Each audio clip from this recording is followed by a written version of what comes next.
Hello friends, welcome to our YouTube channel learn with NH. आज के शानदार video के अंदर हम दोस्तों राजस्थान की जलवायु के बारे में पढ़ेंगे। राजस्थान की जलवायु से काफ़ी बार एग्जाम में सवाल पूछा जाता है। जलवायु के अंदर आपको जलवायु को प्रभावित करने वाले कारक, जलवायु से संबंधित जो भी कारक है उनके बारे में हम देखेंगे। इसके साथ साथ अरब सागर से और बंगाल की खाड़ी से जो भी आपके बारिश होती है उसके बारे में हम पढ़ेंगे, जो मानसून आता है। उसके अलावा दोस्तों यहाँ पर कोपेन का वर्गीकरण और थोनवेट का वर्गीकरण भी हम पढ़ने वाले हैं। तो जलवायु एक बहुत ही इंपॉर्टेंट टॉपिक है और यहाँ पर मैप की सहायता से हम पढ़ने वाले हैं। तो जो भी विद्यार्थी अपकमिंग एग्जाम्स की तैयारी कर रहे हैं, Patwar exam, video exam, RS exam, पशु परिचर exam, EO RO exam, second grade first grade exam, जो भी विद्यार्थी इन एग्ज़ाम्स की तैयारी कर रहे हैं वो इन वीडियोज़ को ज़रूर देखिए। काफ़ी ज़्यादा यूज़फुल वीडियो है। तो चलिए दोस्तों, बिना देरी के शुरू करते हैं। जलवायु वाला जो टॉपिक है दोस्तों, इसको कंप्लीट डिटेल में हम पढ़ने वाले हैं। तो चलिए शुरू करते हैं। राजस्थान की जलवायु जो है दोस्तों, जलवायु को किस तरीके से विभाजित किया गया है वो हम देख लेते हैं। अगर आपसे पूछा जाए तापमान, वर्षा और आर्द्रता का दीर्घकालीन योग क्या कहलाता है, तो तापमान, वर्षा और आर्द्रता का दीर्घकालीन योग जो होता है दोस्तों, उसे क्या कहा जाता है? उसे जलवायु कहा जाता है। ये आपको ध्यान रखना है। दीर्घकालीन योग अगर आपसे पूछा जाए यानी कि 30 से 35 वर्ष का, उसे क्या कहा जाएगा? उसे जलवायु कहा जाएगा। ये आपको ध्यान रखना है। ये आपसे पूछा जा सकता है। 30 से 35 वर्ष एग्जाम में पूछा जा चुका है। यानी कि जो दीर्घकालीन घटना होती है या तापमान, वर्षा, आर्द्रता का दीर्घकालीन योग होता है उसे जलवायु कहा जाता है। ये आपको ध्यान रखना है। और अगर आपसे पूछा जाए तापमान, वर्षा और आर्द्रता का जो अल्पकालीन योग होता है उसे क्या कहा जाता है, तो उसे मौसम कहा जाता है। तो ये भी आपको ध्यान रखना है। ये आपका कथन दे के एग्जाम में पूछा जा सकता है। तापमान, वर्षा, आर्द्रता का अल्पकालीन योग क्या कहलाता है? मौसम कहलाता है। और जलवायु, मौसम में बिल्कुल भी कंफ्यूज नहीं होना है, मैंने क्लियर कर दिया है। अब एग्जाम में क्या पूछा जाता है दोस्तों, जलवायु को कौन कौन से कारक प्रभावित करते हैं। तो राजस्थान के अंदर जलवायु को कौन कौन से कारक प्रभावित करते हैं वो आज हम देखने वाले हैं, जो कि काफ़ी ज़्यादा इंपॉर्टेंट है। ये जो मैं आपको बताने वाला हूँ दोस्तों, यहाँ से आपका सेकेंड ग्रेड 2023 में जो आपका पेपर हुआ था लास्ट सेकेंड ग्रेड का, उसमें ये सवाल पूछा गया था, जलवायु को कौन से कारक प्रभावित करते हैं। तो इंपॉर्टेंट टॉपिक है, ध्यान से पढ़ना है। जलवायु को प्रभावित करने वाले कारक में आपकी अक्षांशीय स्थिति आ जाएगी, समुद्र से दूरी आ जाएगी, समुद्र तल से ऊंचाई आ जाएगी, अरावली पर्वतमाला आ जाएगी, तापमान आ जाएगा, वनस्पति आ जाएगी, मिट्टी आ जाएगी, पौने आ जाएगी। ये आपको ध्यान रखना है। ये 8 बातें आपको ध्यान रखनी है दोस्तों। यहाँ से एग्जाम में सवाल जरूर पूछा जाएगा, तो गलत नहीं करना है। और सवाल किस तरीके से पूछा जाता है वो भी मैं आपको बता देता हूँ। आपको 4 ऑप्शन दिए जाएंगे, उसमें से पूछा जाएगा जलवायु को कौन सा कारक प्रभावित नहीं करता है, और एक ऑप्शन में आपको देशांतरीय स्थिति दी जाएगी। एक ऑप्शन में आपको देशांतरीय स्थिति दी जाएगी। तो देशांतरीय स्थिति जो होती है दोस्तों, ये आपकी जलवायु को प्रभावित नहीं करती है, ये आपको ध्यान रखना है। तो अक्षांशीय स्थिति, समुद्र से दूरी, समुद्र तल से ऊंचाई, अरावली पर्वतमाला, तापमान, वनस्पति, मिट्टी और पौने जो है ये जलवायु को प्रभावित करते हैं, ये आपको ध्यान रखना है। अब यहाँ पर समझ लीजिए थोड़ा सा दोस्तों, ये आपकी भूमध्य रेखा है। भूमध्य रेखा जो है 0 डिग्री, ये आपकी भूमध्य रेखा हो जाएगी दोस्तों। भूमध्य रेखा ग्लोब को 2 बराबर भागों में विभाजित करती है। 23.5 डिग्री जो आपका नॉर्थ है दोस्तों, यहाँ से आपकी कर्क रेखा गुजरती है, और 23.5 डिग्री जो साउथ है, 23.5 डिग्री जो साउथ है दोस्तों, यहाँ से आपकी मकर रेखा गुजरती है। ये आपको ध्यान रखना है। और कर्क रेखा से लेकर मकर रेखा तक जो भाग है ये आपका उष्णकटिबंधीय कहलाता है। वेरी वेरी इंपॉर्टेंट है, तो ये बात आपको ध्यान रखनी है। कर्क रेखा से लेके मकर रेखा तक का जो भाग है ये आपका उष्णकटिबंध के अंतर्गत आता है। और इसके ऊपर वाला जो भाग है ये आपका शीतोष्ण कटिबंध में चला जाएगा, और ये आपका शीतोष्ण कटिबंध में चला जाएगा। और यहाँ से आपका शीत कटिबंध शुरू हो जाएगा आर्कटिक रेखा के ऊपर। आर्कटिक रेखा के ऊपर आपका शीत कटिबंध शुरू हो जाएगा, और अंटार्कटिक रेखा के नीचे आपका शीत कटिबंध शुरू हो जाएगा। और यहाँ पर आपका 90 डिग्री नॉर्थ है, और यहाँ पर 90 डिग्री साउथ है, और 0 डिग्री आपकी भूमध्य रेखा हो जाएगी। तो इसके बारे में हम डिटेल में देख लेते हैं, आपको सारी चीज़ें समझ में आ जाएगी। जैसे कि जलवायु को सबसे पहले हमने पढ़ा अक्षांशीय स्थिति प्रभावित करती है। अब अक्षांशीय स्थिति जलवायु को कैसे प्रभावित करती है वो हम देख लेते हैं। जैसे कि डूंगरपुर बांसवाड़ा से कर्क रेखा गुजरती है, और अगर आपसे एग्जाम में पूछा जाए कर्क रेखा किसके ज़्यादा नज़दीक है, तो बांसवाड़ा के ज़्यादा नज़दीक है। ये आपको ध्यान रखना है। इस कारण इसका दक्षिणी भाग उष्णकटिबंधीय क्षेत्र में आता है। तो कर्क रेखा जो है ये आपके डूंगरपुर बांसवाड़ा क्षेत्र से गुजरती है। इसी कारण जो दक्षिण वाला भाग है राजस्थान का वो उष्णकटिबंध के अंतर्गत आता है। ये आपको ध्यान रखना है, वेरी वेरी इंपॉर्टेंट है। ठीक है, ये 2 जिले आपको ध्यान रखने हैं, डूंगरपुर, बांसवाड़ा। राजस्थान की जलवायु उपोष्ण कटिबंध है। जब भी एग्जाम में पूछा जाता है तो आपको आंसर क्या करना है, उपोष्ण कटिबंधीय है राजस्थान की जलवायु। और अगर उपोष्ण और शीतोष्ण दोनों दे दिए जाए तो भी आपको उपोष्ण ही आंसर करना है, और उपोष्ण नहीं दिया जाए तब आप शीतोष्ण भी आंसर कर सकते हैं। तो राजस्थान के 2 जिले उष्णकटिबंध में आते हैं। राजस्थान के 2 जिले कौन कौन से? डूंगरपुर बांसवाड़ा जो है ये आपके उष्णकटिबंध के अंतर्गत आते हैं, जबकि बाकी के जो जिले हैं दोस्तों वो आपके उपोष्णकटिबंध में आते हैं। ये आपको ध्यान रखना है।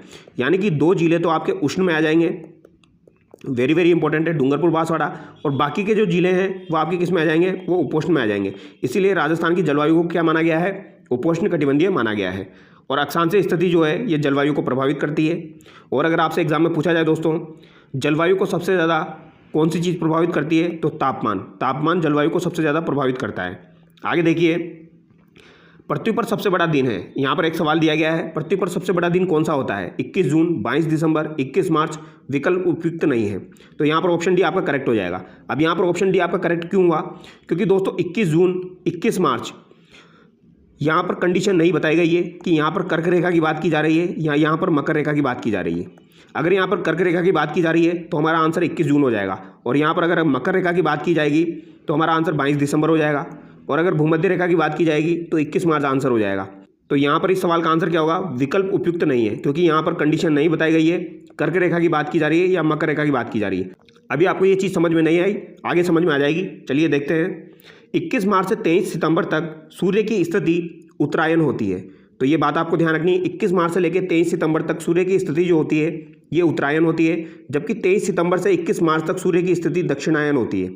तो ये इंपॉर्टेंट बात है, ये ध्यान रखनी है। 21 मार्च से लेकर 23 सितंबर तक सूर्य की स्थिति जो होती है वो उत्तरायण होती है।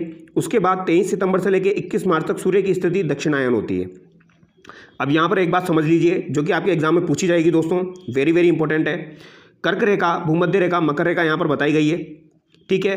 21 जून को कर्क रेखा पर सूर्य सीधा चमकता है। तो 21 जून को कर्क रेखा पर सूर्य सीधा चमकता है, उसी दिन 13.5 घंटे का यहाँ पर दिन होता है और 10.5 घंटे की रात होती है। Very very important. यानी 21 जून को सबसे बड़ा दिन कहाँ पर होगा? कर्क रेखा पर होगा 13.5 घंटे का, और 10.5 घंटे की क्या होगी? रात होगी। तो ये 13.5 घंटे और 10.5 घंटे ये आप याद कर लेना दोस्तों बिल्कुल अच्छे से। 13.5 घंटे का 21 जून को दिन हो जाएगा कर्क रेखा पर, और 10.5 घंटे की रात हो जाएगी। और इसी दिन दोस्तों 21 जून के दिन ही मकर रेखा पर 13.5 घंटे की रात हो जाएगी, 10.5 घंटे का दिन हो जाएगा, यानी कि उल्टा हो जाएगा। और अगर बात 22 दिसंबर की जाए तो 22 दिसंबर के दिन क्या होगा? 22 दिसंबर के दिन मकर रेखा जो है यहाँ पर 13.5 घंटे का दिन होगा और 10.5 घंटे की रात हो जाएगी, और इसी दिन कर्क रेखा पर उल्टा हो जाएगा। ये आपको ध्यान रखना है। यानी कि यहाँ पर 13.5 घंटे की रात हो जाएगी, 10.5 घंटे का दिन हो जाएगा। तो समझ में आ गई बात। 21 जून को तो कर्क रेखा पर सबसे बड़ा दिन होगा, और 22 दिसंबर को मकर रेखा पर सबसे बड़ा दिन होगा, ये आपको ध्यान रखना है।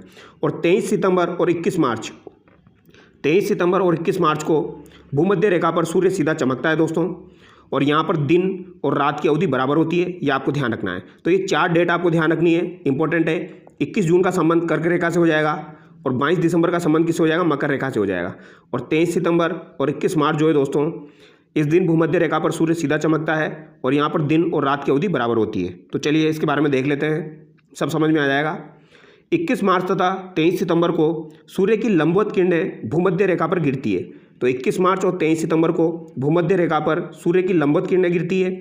इस कारण पृथ्वी के दोनों भागों में दिन तथा रात की अवधि बराबर होती है। यानी कि 21 मार्च 23 सितंबर को पृथ्वी के दोनों भागों में दिन और रात की अवधि बराबर होती है, ये आपको ध्यान रखना है।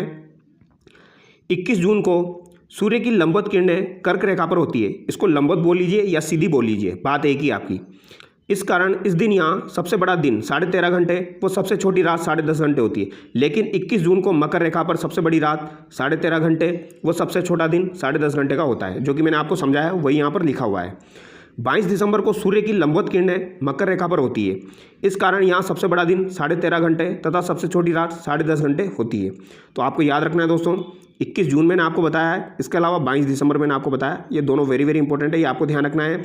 इसके अलावा दोस्तों 21 मार्च और 23 सितंबर भी आपको ध्यान रखना है, जो कि भूमध्य रेखा से संबंधित है।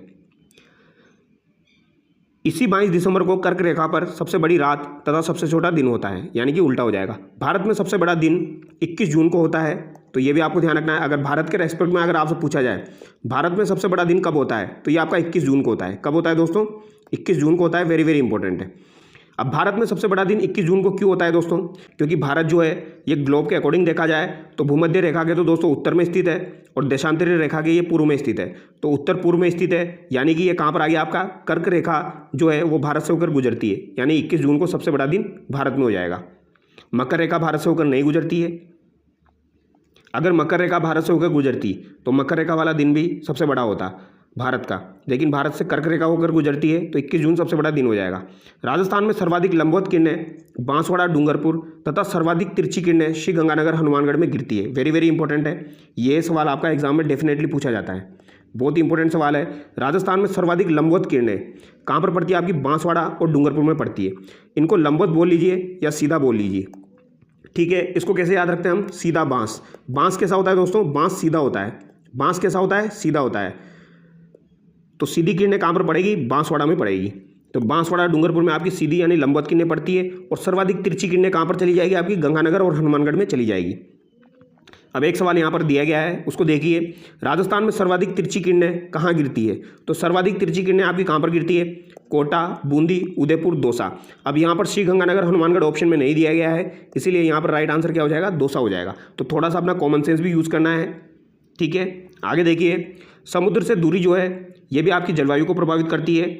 समुद्र के नज़दीक राज्यों में समकारी प्रभाव होता है, यानी समुद्र के नज़दीक जो राज्य होते हैं वहाँ पर समकारी प्रभाव होता है, जबकि समुद्र से दूर राज्यों में विषमकारी प्रभाव होता है। राजस्थान तथा पश्चिम बंगाल दोनों राज्य 23 डिग्री से लेकर 30 डिग्री अक्षांश पर स्थित है।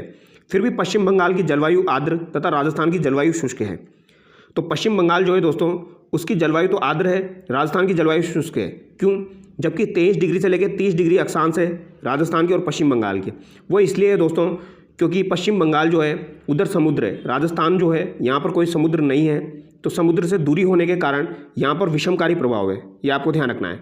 आर्द्र तापमान में विषमता कम, शुष्क तापमान में विषमता अधिक। आगे देखिए, समुद्र तल से ऊंचाई। समुद्र तल से ऊंचाई जो है ये भी जलवायु को प्रभावित करती है। जैसे जैसे धरातल से 165 मीटर ऊपर जाते हैं तो 1 डिग्री सेंटीग्रेड तापमान कम हो जाता है। जैसे जैसे धरातल से 165 मीटर आप ऊपर जाएंगे 1 डिग्री सेंटीग्रेड तापमान कम हो जाएगा। माउंट आबू सिरोही समुद्र तल से 1200 मीटर, जबकि झालावाड़ 410 मीटर ऊंचाई पर स्थित है। इस कारण राज्य का सबसे ठंडा स्थान क्या हो जाएगा? माउंट आबू हो जाएगा। तो ये भी सवाल एग्जाम में पूछा जाता है दोस्तों, राज्य का सबसे ठंडा स्थान कौन सा है? तो वो माउंट आबू है। तो राजस्थान का सबसे ठंडा स्थान माउंट आबू हो जाएगा, क्योंकि यहाँ पर ऊंचाई सर्वाधिक है, लगभग 1200 मीटर यहाँ पर ऊंचाई है। और झालावाड़ की ऊंचाई 410 मीटर है, ये आपको ध्यान रखनी है। अगर आपसे पूछा जाए सर्वाधिक ठंडा और सर्वाधिक वर्षा वाला स्थान कौन सा है, तो वो तो आपका माउंट आबू सिरोही हो जाएगा, ये आपको ध्यान रखना है। और सर्वाधिक वर्षा किस जिले में होती है? तो सर्वाधिक वर्षा आपकी झालावाड़ जिले में होती है। तो उसके बारे में अभी हम आगे देखेंगे। समुद्र तल का अर्थ क्या हो जाएगा? समुद्र जल का उच्च स्तरीय भाग। भारत में समुद्र तल का मापन चेन्नई, तमिलनाडु से किया जाता है। तो ये भी आपको ध्यान रखना है, भारत में समुद्र तल का मापन चेन्नई, तमिलनाडु से किया जाता है, पूछा जा सकता है। आगे देखिए, क्योंकि आजकल RSMSSB के द्वारा ऐसे ही सवाल एग्जाम में पूछे जा रहे हैं। अरावली पर्वतमाला जो है ये भी जलवायु को प्रभावित करती है, क्योंकि अरावली पर्वतमाला जो है ये मानसूनी पवनों के समानांतर है। अरावली पर्वतमाला जो है ये अरब सागर की जो शाखा आती है उसके बिल्कुल समानांतर है। तो अरब सागर वाली शाखा जो है वो बिना बारिश के निकल जाती है, इसी कारण राज्य में वर्षा कम हो पाती है। तो ये आपको ध्यान रखना, मानसूनी पवनों के समानांतर होने के कारण अरावली पर्वतमाला जलवायु को प्रभावित करती है राजस्थान के अंदर। आगे देखिए, तापमान, यह जलवायु को सर्वाधिक प्रभावित करता है। वेरी वेरी इंपॉर्टेंट है। सर्वाधिक प्रभावित कौन करता है जलवायु को? तो तापमान करता है, क्योंकि जहाँ पर तापमान अधिक होता है वहाँ पर प्रेशर आपका कम हो जाता है, वायुदाब कम हो जाता है। एटमॉस्फेरिक प्रेशर जो है ये आपका कम हो जाएगा तापमान अधिक होने के कारण। अब यहाँ पर 2 कंडीशन आपको ध्यान रखनी है दोस्तों, जो कि बहुत ही ज़्यादा इंपॉर्टेंट है। यहाँ से सवाल एग्जाम में घुमा फिरा के पूछा जाता है, तो आपको ध्यान रखना है। हम बात पहले दिन की कर लेते हैं। दिन में क्या होता है दोस्तों? दिन में जो आपका स्थल वाला भाग होता है ये गर्म हो जाता है, यानी तापमान अधिक होता है, तो वायुदाब आपका कम हो जाएगा। और जल जो होता है दोस्तों उसका तापमान कम होता है, तो वहाँ पर वायुदाब अधिक हो जाएगा। तो ज़्यादा वायुदाब से कम वायुदाब की तरफ आपकी धाराएँ प्रवाहित होती है, ये आपको ध्यान रखना है, ठीक है। तो इसीलिए इसे जल समीर कहा जाता है। तो ये वेरी वेरी इंपॉर्टेंट है। दिन के समय क्या होता है, जो जल वाला भाग होता है वो तो आपका ठंडा होता है दोस्तों, और जो स्थल वाला भाग होता है वहाँ पर तापमान अधिक होने के कारण वायुदाब आपका कम हो जाता है। तो अधिक वायुदाब से कम वायुदाब की ओर आपकी धाराएं जाती है, तो ये जल से स्थल की ओर चलेगी, ये आपको ध्यान रखना है। और रात के दिन उल्टा हो जाएगा, रात के दिन स्थल वाला भाग जो है वो आपका जल्दी ठंडा हो जाता है, यानी टेम्परेचर आपका कम हो जाएगा, तो वायुदाब यहाँ पर अधिक हो जाएगा। जबकि जो जल वाला है वहाँ पर तापमान आपका अधिक होगा, वायुदाब कम होगा, क्योंकि जल आपका धीरे धीरे ठंडा होगा तो तापमान अधिक है और वायुदाब यहाँ पर कम हो जाएगा। तो यहाँ पर स्थल से जल की ओर आपकी धाराएं चलेगी, ये आपको ध्यान रखना है। जो वायु जो है वो आपकी स्थल से जल की ओर चलेगी, तो इसे स्थल समीर कहा जाता है। तो इसको देख लेते हैं हम। दिन के समय स्थलीय भाग पर अधिक तापमान होता है, इस कारण यहाँ निम्न वायुदाब उत्पन्न हो जाता है। तो वेरी वेरी इंपॉर्टेंट है, ये आपको ध्यान रखना है। दिन के समय जलीय भाग पर कम तापमान के कारण उच्च वायुदाब उत्पन्न हो जाता है। पवन उच्च वायुदाब से निम्न वायुदाब की ओर चलती है, तो यह बात आपको ध्यान रखनी है, मैंने भी आपको बता दिया। उच्च वायुदाब से निम्न वायुदाब की तरफ आपकी पवनें चलेगी, इस कारण दिन के समय जलीय समीर चलती है, यानी कि जल से स्थल की ओर चलेगी, तो जलीय समीर इसे कहा जाता है। रात में स्थलीय भाग पर कम तापमान के कारण उच्च वायुदाब उत्पन्न हो जाता है, जबकि जलीय भाग पर अधिक तापमान के कारण निम्न वायुदाब उत्पन्न हो जाता है, इस कारण स्थलीय समीर रात के समय चलती है। तो ये आपसे पूछा जा सकता है, जलीय समीर आपकी दिन के समय चलती है या फिर आपकी रात के समय चलती है। तो ये आपकी दिन के समय चलेगी, स्थलीय समीर आपकी रात के समय चलेगी। तो ये बात आपको ध्यान रखनी है, ये सवाल एग्जाम में पूछा जाता है दोस्तों। वनस्पति जो है ये भी जलवायु को प्रभावित करती है। वनस्पति की अधिकता के कारण जलवायु आर्द्र हो जाती है, जबकि कमी के कारण जलवायु क्या हो जाती है, शुष्क हो जाती है। मिट्टी भी जलवायु को प्रभावित करती है। पश्चिमी राजस्थान में रेतीली मरुस्थलीय बलुई मिट्टी पाई जाती है, तो ये आपको ध्यान रखना है। रेतीली मरुस्थलीय बलुई मिट्टी आपकी पश्चिमी राजस्थान में पाई जाती है और ये जलवायु को प्रभावित करती है। यह मिट्टी दिन में तापमान ग्रहण करके अधिक गर्म हो जाती है, जबकि रात के समय जल्दी ठंडी हो जाती है। तो दोस्तों एक खास बात है, राजस्थान में जो मिट्टी होती है, बलुई मिट्टी होती है, वहाँ पर क्या होता है, दिन के समय वो बहुत जल्दी गर्म हो जाती है और रात के समय तुरंत वो ठंडी हो जाती है। मरुस्थलीय क्षेत्र में दिन अधिक गर्म तथा रातें ठंडी होने के कारण बलुई मिट्टी वनस्पति की कमी तथा शुष्क वातावरण का होना है। आगे देखिए, पूर्वी तथा दक्षिणी पूर्वी राजस्थान में जलोढ़ तथा मध्यम काली मिट्टी पाई जाती है। यह मिट्टी जल्दी से गर्म तथा ठंडी नहीं हो पाती है, इसी कारण राजस्थान की जलवायु आर्द्र होती है। तो दक्षिण पूर्वी साइड और पूर्वी साइड में आपकी जलोढ़ और मध्यम काली मिट्टी पाने के कारण इधर की जलवायु आपकी कैसी हो जाएगी, आर्द्र हो जाएगी, ये आपको ध्यान रखना है। और पश्चिम की कैसी हो जाएगी, आपकी शुष्क हो जाएगी, क्योंकि उधर बलुई मिट्टी पाई जाती है। बलुई मिट्टी आपकी जल्दी गर्म होती है और जल्दी ठंडी होती है, और जलोढ़ और मध्यम काली जो मिट्टी होती है वो आपकी जल्दी से ठंडी नहीं होती है और ना ही जल्दी से गर्म होती है, इसीलिए इधर की जलवायु कैसी हो जाएगी, आर्द्र हो जाएगी। और पवनें जो है दोस्तों ये भी आपकी जलवायु को प्रभावित करती है। अरब सागर बंगाल की खाड़ी की पवन राजस्थान की जलवायु को प्रभावित करती है, ये आपको ध्यान रखना है। अरब सागर और बंगाल की खाड़ी से रिलेटेड सवाल एग्जाम में पूछा जाता है, इसको हम डिटेल में डिस्कस करेंगे। आगे देखिए, ऋतुओं के आधार पर जलवायु का वर्गीकरण देख लेते हैं। एक तो आपकी ग्रीष्म ऋतु होती है, मानसून ऋतु होती है, शीत ऋतु होती है। ग्रीष्म ऋतु जो होती है दोस्तों, ये आपकी मध्य मार्च से लेकर मध्य जून तक चलती है, तो ये आपको ध्यान रखना है। मार्च से लेकर जून तक चलती है, मध्य मार्च से लेकर मध्य जून ग्रीष्म ऋतु। लू जो होती है ये आपकी गर्म पवन होती है दोस्तों, इसे शुष्क भी कहा जाता है, शुष्क पवन होती है आपकी लू। बबूलिया जो होता है ये निम्न वायुदाब क्षेत्र में चलता है, यानी कि जिधर वायुदाब निम्न हो जाता है वहाँ पर बबूलिया आपका चलेगा।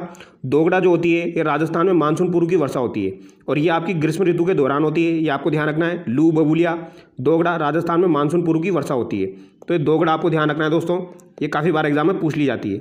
दोगड़ा का संबंध राजस्थान से है। मानसून ऋतु आपकी मध्य जून से लेकर मध्य सितंबर तक चलती है, तो मध्य जून से लेकर मध्य सितंबर तक आपकी मानसून ऋतु चलेगी, जिसे वर्षा ऋतु भी कहा जाता है। इसमें दक्षिण पश्चिमी मानसूनी पवनें आती है, ये आपको ध्यान रखना है, वेरी वेरी इंपॉर्टेंट है। दक्षिण पश्चिमी मानसूनी पवनें आपकी मध्य जून से मध्य सितंबर में आती है, जिसकी 2 शाखाएँ हैं, जो कि वेरी वेरी इंपॉर्टेंट है, काफ़ी बार एग्जाम में पूछी जाती है। एक शाखा तो आपकी अरब सागर वाली शाखा हो जाएगी, एक आपकी बंगाल की खाड़ी वाली शाखा हो जाएगी। तो अरब सागर वाली शाखा और बंगाल की खाड़ी वाली शाखा से रिलेटेड एग्जाम में सवाल जरूर पूछा जाता है, मोस्ट इंपॉर्टेंट है दोस्तों। तो चलिए देखते हैं, राजस्थान में सर्वप्रथम अरब सागर की शाखा बांसवाड़ा जिले में प्रवेश करती है। तो अरब सागर वाली जो शाखा है दोस्तों, एक बार मैं आपको समझा देता हूँ। ये आपका राजस्थान का मैप है दोस्तों, अब इसको आप अच्छे से समझ लीजिए। ये आपकी अरावली पर्वतमाला है, ये आपकी क्या है दोस्तों, ये अरावली पर्वतमाला है, ठीक है।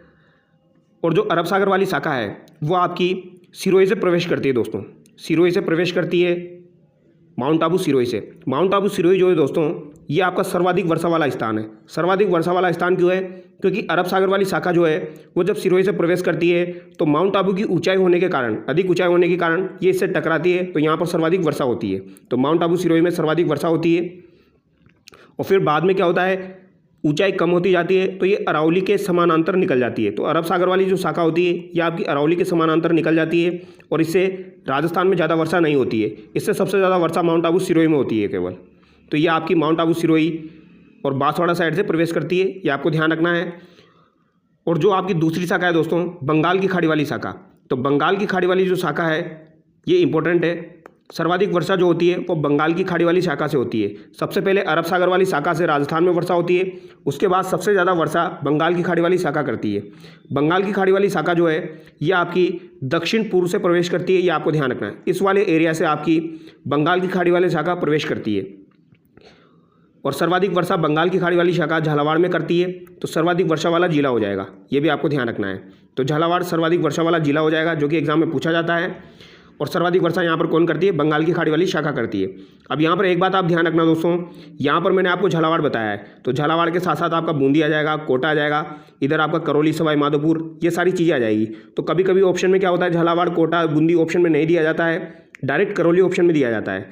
तो करौली से भी आपकी बंगाल की खाड़ी वाली शाखा प्रवेश करती है, ये भी आपको ध्यान रखना है, ठीक है। अब इसको समझ लेते हैं दोस्तों। राजस्थान में सर्वप्रथम अरब सागर की शाखा बांसवाड़ा जिले में प्रवेश करती है, जिसकी दिशा दक्षिण पश्चिम से उत्तर पूर्व की ओर होती है। अब मैंने आपको बताया सिरोही जो है ये आपका दक्षिण पश्चिम में स्थित है, तो दक्षिण पश्चिम से उत्तर पूर्व की ओर जो है ये आपकी अरब सागर वाली शाखा निकल जाती है। यह शाखा अरब सागर की शाखा राज्य के दक्षिण भाग में वर्षा कर पाती है तथा इसके बाद अरावली पर्वतमाला के समानांतर निकल जाती है। यानी कि माउंट आबू सिरोही में बारिश करती है, फिर उसके बाद ये अरावली पर्वतमाला के समानांतर निकल जाती है। राज्य का सर्वाधिक वर्षा वाला स्थान माउंट आबू हो जाएगा और सर्वाधिक वर्षा अरब सागर की शाखा करती है। तो माउंट आबू सिरोही में अगर आपसे पूछा जाए सर्वाधिक वर्षा कौन सी शाखा करेगी, तो अरब सागर वाली शाखा करेगी। बंगाल की खाड़ी शाखा झालावाड़ जिले से प्रवेश करती है, जिसकी दिशा दक्षिण पूर्व से उत्तर पश्चिम की ओर होती है। अब बंगाल की खाड़ी वाली शाखा मैंने आपको बताई दोस्तों, इधर से प्रवेश करेगी, तो इसकी डायरेक्शन क्या हो जाएगी, दक्षिण पूर्व से आपकी क्या हो जाएगी, उत्तर पश्चिम हो जाएगी। दक्षिण पूर्व से उत्तर पश्चिम हो जाएगी, ये आपको ध्यान रखना है। राजस्थान में सर्वाधिक वर्षा बंगाल की खाड़ी की शाखा करती है, तो ये आपको ध्यान रखना है। अगर आपसे पूछा जाए सर्वाधिक बारिश कौन सी शाखा से होती है, तो बंगाल की खाड़ी वाली शाखा जो है वो सर्वाधिक बारिश करती है। अरब सागर वाली शाखा तथा बंगाल की खाड़ी की शाखा दोनों आपस में बांसवाड़ा जिले में मिल जाती है, इस कारण मानसून की सर्वाधिक सक्रियता बांसवाड़ा जिले में है। तो ये बात आपको ध्यान रखनी है। अरब सागर वाली जो शाखा है और बंगाल की खाड़ी वाली जो शाखा है ये आपकी बांसवाड़ा जिले में मिल जाती है, इसी कारण बांसवाड़ा जिले में मानसून की सर्वाधिक सक्रियता है। तो ये भी आपसे एग्जाम में पूछा जा सकता है, ये आपको ध्यान रखना है, इंपॉर्टेंट है। बांसवाड़ा जिले में दोनों शाखाएं आपकी मिलती है। आगे देखिए, राज्य में उत्तर पश्चिम से दक्षिण पूर्व की ओर वर्षा की मात्रा बढ़ती है, जबकि दक्षिण पूर्व से उत्तर पश्चिम की ओर वर्षा की मात्रा घटती है। तो ये वेरी वेरी इंपॉर्टेंट है, ये काफ़ी बार एग्जाम में पूछा जाता है। उत्तर पश्चिम से दक्षिण पूर्व की तरफ अगर आप जाएंगे तो वहाँ पर आपकी वर्षा की मात्रा में बढ़ोतरी होगी। उत्तर पश्चिम से दक्षिण पूर्व की ओर वर्षा की मात्रा में बढ़ोतरी होगी, लेकिन दक्षिण पूर्व से उत्तर पश्चिम की ओर जाएंगे तो उत्तर पश्चिम की ओर जब हम जाएंगे तो आपकी वर्षा की मात्रा में कमी हो जाएगी, ये आपको ध्यान रखना है। आगे देखिए, जिस तरफ वर्षा की मात्रा बढ़ती है उसी तरफ वर्षा के दिनों की संख्या भी बढ़ेगी, और जिस तरफ वर्षा की मात्रा घटती है उसी तरफ वर्षा के दिनों की संख्या भी घटेगी। राजस्थान के भौतिक प्रदेशों का अवरोही क्रम हम देख लेते हैं दोस्तों। जैसे कि राजस्थान में भौतिक प्रदेश है, दक्षिण पूर्वी पठारी प्रदेश है, आपका पूर्वी मैदान है, अरावली पर्वतमाला है, मरुस्थल है। तो यहाँ पर वर्षा की मात्रा के आधार पर इनका हम अवरोही क्रम देखने वाले हैं। तो वर्षा की मात्रा के आधार पर अवरोही क्रम आज दिन तक तो नहीं पूछा गया है, बट पूछा जा सकता है, ये आपको ध्यान रखना है। दक्षिणी पूर्वी पठारी प्रदेश जो है यहाँ पर आपकी सर्वाधिक वर्षा होती है, फिर आपके पूर्वी मैदान में वर्षा होती है, फिर आपकी अरावली पर्वतमाला में वर्षा होती है और मरुस्थल में सबसे कम वर्षा होती है। तो ये आपका अवरोही क्रम हो जाएगा, ये आपको ध्यान रखना है, ठीक है। सबसे ज़्यादा वर्षा आपकी दक्षिण पूर्वी पठारी प्रदेश में, फिर पूर्वी मैदान, अरावली पर्वतमाला, मरुस्थल में हो जाएगी।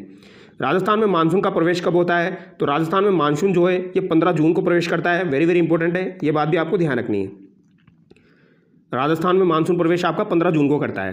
राजस्थान में वर्षा कम होने के क्या क्या कारण हो सकते हैं? अरावली पर्वतमाला की दिक् स्थिति जो कि हमने डिस्कस किया। बंगाल की खाड़ी की पवन अपनी आर्द्रता को गंगा के मैदान में छोड़ देती है। बंगाल की खाड़ी वाली जो शाखा है दोस्तों, इसकी पवनों में आर्द्रता की कमी होती है, ये आपको ध्यान रखना है, क्योंकि ये अपनी आर्द्रता गंगा के मैदान में छोड़ देती है, यानी कि बारिश पहले ही हो जाती है, तो इसकी आर्द्रता में कमी होती है, ये आपको ध्यान रखना है। आगे देखिए, शीत ऋतु, तो यहाँ पर मावट के बारे में हम देख लेते हैं, जो कि एग्जाम में पूछा जाता है। सर्दियों में होने वाली वर्षा जो होती है उसे क्या कहा जाता है? उसे मावट कहा जाता है। यह रबी की फसल के लिए अमृत के समान होती है। मावट जो होती है दोस्तों, ये शीत ऋतु काल में होती है, सर्दियों में होने वाली वर्षा है, इसलिए इसे मावट कहते हैं। और ये रबी की फसल के लिए सबसे ज़्यादा लाभदायक है, और रबी में भी गेहूँ के लिए सबसे ज़्यादा लाभदायक है, ये आपको ध्यान रखना है। मावट का कारण क्या होता है? भूमध्य सागरीय पवन या पश्चिमी विक्षोभ। तो ये काफ़ी बार एग्जाम में पूछा जाता है दोस्तों, वेरी वेरी इंपॉर्टेंट है, ये सवाल आपका काफ़ी बार एग्जाम में पूछा जाता है। मावट का होने का कारण क्या है? तो मावट जो है ये भूमध्य सागरीय चक्रवातों की वजह से होती है, ये आपको ध्यान रखना है। भूमध्य सागरीय पवनों या चक्रवातों की वजह से होती है, ये आपको ध्यान रखना है। या फिर पश्चिमी विक्षोभ भी आपको ऑप्शन में दिया जा सकता है। तो पश्चिमी विक्षोभ या भूमध्य सागरीय चक्रवात की वजह से आपकी मावट होती है। अब मावट का उत्पन्न कैसे होता है वो भी हम देख लेते हैं। ये आप देखिए दोस्तों, यूरोप यहाँ पर है, एशिया यहाँ पर है और अफ्रीका यहाँ पर बना हुआ है। यूरोप और अफ्रीका के मध्य में आपका भूमध्य सागर है। भूमध्य सागरीय चक्रवात जब चलते हैं तो यहाँ से आपकी हवाई चलती है, यहाँ से धाराएं चलती है। तो ये आपकी यहाँ पर आप देख सकते हैं, ये भारत में प्रवेश करती है और ये राजस्थान के हिस्से में भी प्रवेश करती है। और राजस्थान के हिस्से में पश्चिमी राजस्थान जो है वहाँ पर सर्वाधिक फ़ायदा मावट से होता है, ये आपको ध्यान रखना है। मावट से सर्वाधिक फ़ायदा जो है ये पश्चिमी राजस्थान को होता है। इस ऋतु में राजस्थान में तापमान कम होने के निम्न कारण हैं। महाद्वीपीय जलवायु, समुद्र से दूरी का अनुभव करना, हिमालय पर्वतमाला में बर्फबारी होने के कारण शीतलहर का आना, कैस्पियन सागर से आने वाली ठंडी ठंडी पवनें। मावट का सर्वाधिक प्रभाव श्रीगंगानगर हनुमानगढ़ में देखा जाता है। तो अगर आपसे पूछा जाए मावट का सर्वाधिक प्रभाव कहाँ पर है तो ये श्रीगंगानगर हनुमानगढ़ में है। और मावट का सर्वाधिक प्रभाव आपका श्रीगंगानगर हनुमानगढ़ में देखा जा सकता है। वेरी वेरी इंपॉर्टेंट है, ये आपको ध्यान रखना है। ठीक है, सीली क्या होती है दोस्तों? तो ठंडी पवनें जो होती है उन्हें सीली कहा जाता है, ये भी आपको ध्यान रखना है। सीली जो है ये किसे कहा जाता है? ठंडी पवनों को कहा जाता है। हो सकता है एग्जाम में पूछा जाए। अब दोस्तों, राजस्थान की जलवायु को 5 भागों में विभाजित किया गया है। तो इन 5 भागों के बारे में दोस्तों हम नेक्स्ट वीडियो में डिस्कस करेंगे। ठीक है, 2 वीडियो में आपका ये टॉपिक कंप्लीट हो जाएगा। नेक्स्ट वीडियो में हम कोपेन का वर्गीकरण, थॉर्नवेट का वर्गीकरण और दोस्तों यहाँ पर जो 5 भागों में आपका बांटा गया है उसको भी हम देखने वाले हैं। तो चलिए दोस्तों, नेक्स्ट वीडियो में मिलते हैं। Thank you so much.